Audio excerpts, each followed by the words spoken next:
بسم اللہ الرحمن الرحیم۔ سیرت رسول کریم صلی اللہ علیہ وسلم بعد بعثت قوم کا سلوک اور آپ صلی اللہ علیہ وسلم کی حالت کا دوسرا باب۔ دعوت اسلام۔ اعوذ باللہ من الشیطان الرجیم، بسم اللہ الرحمن الرحیم۔ یا ایھا المدثر قم فانذر وربک فکبر وثيابك فطهر والرجز فاهجر ولا تمنن تستكثر ولربك فاصبر۔ اے کپڑے میں لپیٹنے والے اٹھو، یعنی اپنی جگہ سے اٹھو، یا یہ کہ مستعد ہو جاؤ، پھر کافروں کو ڈراؤ اور اپنے رب کی بڑائیاں بیان کرو کہ تبلیغ میں سب سے پہلی چیز توحید ہے، اور اپنے کپڑوں کو پاک رکھو اور بتوں سے الگ رہو جس طرح کہ اب تک الگ ہو، اور کسی کو اس غرض سے مت دو کہ دوسرے وقت زیادہ معاوضہ چاہو، اور پھر انداز و تبلیغ میں جو ایذا پیش آئے اس پر اپنے رب کی خوشنودی کے واسطے صبر کیجیے۔ سورہ مدثر۔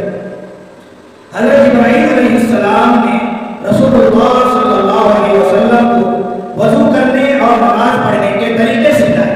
جس تعلیم کو لے کر ہمارے حضور صلی اللہ علیہ وسلم بھیجے گئے اس کا نام اسلام تھا۔ اسلام کے معنی یہ ہے کہ اپنے کو خدا کے سپرد کر دیں اور اس کے حکم کے سامنے اپنے گردن جھکا دیں۔ اس اسلام کو جو مان لیتا تھا اس کو مسلم کہتے تھے، یعنی خدا کے حکم کو ماننے والا اور اس کے مطابق چلنے والا، اور ہم اس کو اپنی زبان میں مسلمان کہتے ہیں۔ وَأَنذِرْ عَشِيرَتَكَ الْأَقْرَبِينَ وَاخْفِضْ جَنَاحَكَ لِمَنِ اتَّبَعَكَ مِنَ الْمُؤْمِنِينَ فَإِنْ عَصَوْكَ فَقُلْ إِنِّي بَرِيءٌ مِّمَّا تَعْمَلُونَ۔ آپ سب سے پہلے اپنے نزدیک کے کنبے پہ لگائیے اور ان لوگوں کے ساتھ تو اس کی تعالیٰ فروتنی سے پیش آئے جو مسلمانوں میں راضی ہو کر آپ صلی اللہ علیہ وسلم کی راہ پر چلے، اور اگر یہ لوگ جن کو آپ نے بنایا آپ صلی اللہ علیہ وسلم کا کہنا نہ مانے تو آپ کہہ دیجئے کہ میں تمہارے افعال سے بیزار ہوں۔ سورۃ الشعراء۔ 3 سال سے رسول اللہ صلی اللہ علیہ وسلم لوگوں کو چھپ چھپ کر اور پوشیدہ طور پر اسلام کی تبلیغ فرماتے رہے۔ اب اللہ تعالیٰ نے آپ صلی اللہ علیہ وسلم کو حکم فرمایا آپ کھل کر لوگوں کو اسلام کی طرف بلائیں۔ رسول اللہ صلی اللہ علیہ وسلم نے جلد ہی اپنے رشتہ داروں عزیزوں کے کھانے کی دعوت دی اور انہیں اپنے گھر بلایا اور سب جمع ہو گئے۔ جس مقصد کے لیے آپ نے انہیں بلایا تھا دعوت کے بعد وہ اسے بتایا اور خدا کا پیغام ان تک پہنچایا۔ ابو لہب جو کہ آپ کا دشمن تھا بہت زیادہ خفا ہو گیا اور لوگوں سے واپس چلنے کے لیے کہا۔ اس پر سب لوگ اٹھ اٹھ کر چلے گئے اور رسول اللہ صلی اللہ علیہ وسلم نے ان سب کو جس مقصد کے لیے جمع کیا تھا وہ پورا نہیں ہو سکا۔ کچھ دن کے بعد پیغمبر خدا صلی اللہ علیہ وسلم نے ان سب لوگوں کو دوبارہ بلایا۔ جب سب لوگ آ گئے تو آپ ان کو خداوند کریم کا پیغام سنانے کے لیے کھڑے ہوئے۔ آپ نے فرمایا ایسا کبھی نہیں ہوگا کہ ایک رہبر خود اپنے قافلے سے جھوٹ بول کر اسے بھٹکا دے، اس خدا کی قسم جو رہا ہے اور جس کا کوئی شریک نہیں کہ مجھے خدا تعالیٰ نے تمہارے اور ساری دنیا کے واسطے رسول بنا کر بھیجا ہے۔ خدا کی قسم عبد المطلب کی اولاد دنیا میں کوئی شخص بھی اپنی قوم کے لیے اتنی اچھی چیز لے کر نہیں آیا جیسی میں تمہارے لیے لے کر آیا ہوں۔ میں آپ سب کے لیے دنیا اور آخرت کی بھلائی لایا ہوں۔ مجھے میرے خدا نے حکم دیا ہے کہ میں آپ لوگوں کو اس کی طرف بلاؤں۔ اب مجھے بتلائیے کہ آپ میں سے کون ہے جو میرا ساتھ دے گا۔ رسول اللہ صلی اللہ علیہ وسلم اتنا فرما کر خاموش ہو گئے اور اپنے رشتہ داروں کے چہروں کو دیکھنے لگے تاکہ اندازہ کر سکے کہ ان میں سے کس کا دل ایمان کی طرف جھکا ہے، اسلام کی طرف جھکا ہے۔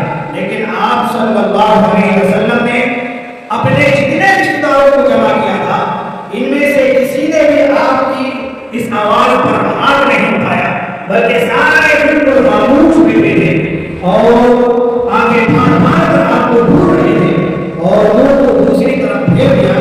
اسی وقت مجمع میں سے ایک کمسن بچہ کھڑا ہو جو ابھی لڑکن کی عمر میں تھا، اس نے رسول اللہ صلی اللہ علیہ وسلم کی بات کو قبول کیا اور جواب دیا، اے خدا کے رسول میں آپ کا مددگار ہوں اور آپ کا پورا ساتھ دوں گا۔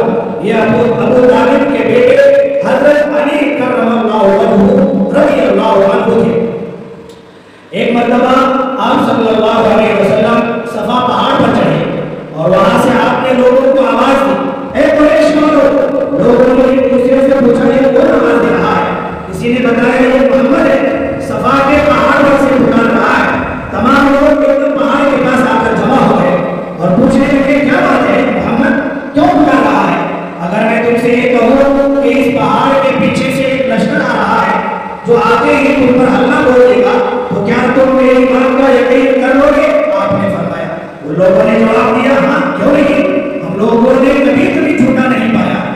آپ صلی اللہ علیہ وسلم نے فرمایا تب پھر میں تمہیں ایک بہت بڑے عذاب سے ڈراتا ہوں جو آنے والا ہے، قریش والوں خود کو دوزخ کی آگ سے بچاؤ، اس لیے کہ میں کسی کو خدا کے غصے سے نہیں بچا سکتا۔ میں تمہیں یہ گواہی دینے کی دعوت دیتا ہوں کہ خدا کے سوا کوئی عبادت کے لائق نہیں ہے اور یہ کہ میں خدا کا رسول اور پیغمبر ہوں۔ یہ سنتے ہی مجمع میں سے ابو لہب کھڑا ہوا اور غصے کے ساتھ چلا کر چلا کر رسول اللہ صلی اللہ علیہ وسلم سے کہا تبت لک، تو برباد ہو جا، معاذ اللہ۔ کیا اسی واسطے ہمیں یہاں جمع کیا تھا؟ اس کے بعد ابو لہب نے آپ کو بولنے نہیں دیا بلکہ اور زیادہ زبان دراز کی اور آپ کی باتوں کو جھٹلانے لگا۔ ابو لہب کی اس بات پر حضرت ابراہیم علیہ السلام آپ صلی اللہ علیہ وسلم کے پاس یہ بتلانے آئے کہ خدا نے ابو لہب کا ٹھکانہ کہاں بنایا ہے۔ چنانچہ آپ صلی اللہ علیہ وسلم پر وحی آئی تبت یدا ابی لہب وتب ما اغنی عنہ مالہ وما کسب سیصلی نارا ذات لہب وامرأتہ حمالۃ الحطب۔ ابو لہب کے ہاتھ ٹوٹ گئے اور وہ برباد ہو گئے، نہ اس کا مال اس کے کام آیا اور نہ اس کی کمائی، اور آخرت میں قریب ایک شعلہ زن آگ میں وہ داخل ہوگا۔ سب لوگ واپس چلے گئے مگر ان میں سے ہر ایک کی زبان پر رسول اللہ صلی اللہ علیہ وسلم کا ہی ذکر تھا۔ الغرض آپ صلی اللہ علیہ وسلم دین اسلام کی تبلیغ فرماتے رہے اور لوگ مسلمان ہو گئے۔ پہلے مسلمان ہونے والے مرد اور عورتوں میں وہ مقدس ہستیاں یہ ہیں: نمبر 1 حضرت خدیجہ، نمبر 2 حضرت ابو بکر صدیق، نمبر 3 حضرت علی کرم اللہ وجہ، نمبر 4 حضرت زید بن حارثہ، نمبر 5 حضرت عثمان بن عفان، نمبر 6 حضرت زبیر، نمبر 7 حضرت عبد الرحمن بن عوف، نمبر 8 حضرت سعد بن ابی وقاص، نمبر 10